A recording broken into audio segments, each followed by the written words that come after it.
ராயன் படத்தில் நடித்த ஆக்ட்ரஸ் எல்லாம் அந்த படத்தில் நடிக்க எவ்வளோ சம்பளம் வாங்கினாங்க அப்படின்றத இந்த வீடியோவில் ஃபுல்லாக டீட்டெயிலாக பார்க்கலாம். வீடியோவை ஸ்கிப் பண்ணாமல் பாருங்கள். வாங்க வீடியோக்குள்ளே போகலாம்.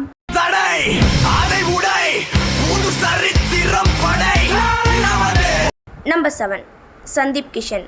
சந்தீப் அந்த படத்தில் நடிக்க 40 லட்சம் ரூபாய் சம்பளம் வாங்கியிருக்காரு. நம்பர் 6, காளிதாஸ் ஜெயராம். காளிதாஸ் ராயன் படத்தில் நடிக்க 25 லட்சம் ரூபாய் சம்பளம் வாங்கியிருக்காரு. நம்பர் 5, பிரகாஷ் ராஜ். பிரகாஷ் ராஜ் ராயன் படத்தில் நடிக்க 1.5 கோடி ரூபாய் சம்பளம் வாங்கியிருக்காரு. நம்பர் 4, துஷாரா விஜயன். துஷாரா இந்த படத்தில் நடிக்க 25 லட்சம் ரூபாய் சம்பளம் வாங்கியிருக்காங்க. நம்பர் 3, செல்வராகவன். செல்வராகவன் ராயன் படத்தில் நடிக்க 40 லட்சம் ரூபாய் சம்பளம் வாங்கியிருக்காரு. Number 2, SJ Suryah. SJ Suryah Raayan படத்தில் நடிக்க 8 கோடி ரூபாய் சம்பளம் வாங்கியிருக்காரு.